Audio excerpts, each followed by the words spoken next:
ప్రపంచ కళావేదికని సినిమాలు కళలు ప్రోత్సహించే నిమిత్తంలో ఆనాడు రాష్ట్ర ముఖ్యమంత్రి వర్యులు సినీ యాక్టర్ శ్రీ నందమూరి తారక రామారావు నిర్మించిన కళావేదిక ఇది. ఆనాడు ఇక్కడ ఎంతో అంగరంగ వైభవంగా సినీ నటులకు నంది అవార్డులు ఇచ్చే ప్రదేశం ఇది.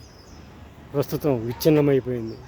దానికి సంబంధించి కళాకారులు కూడా ఎంతోమంది దూరం అయిపోయారు.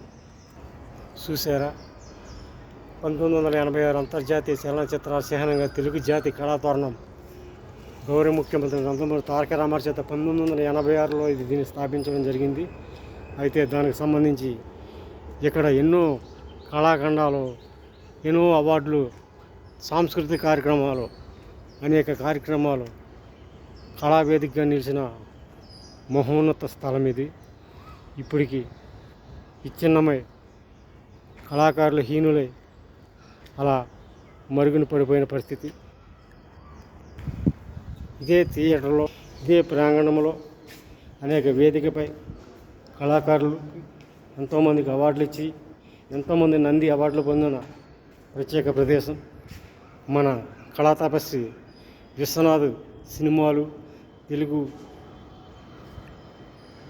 తెలుగు సంస్కృతిని సాటి చెప్పిన సినిమాలు, ఈ కళాఖండాలు విభిన్నమైపోతున్నాయి.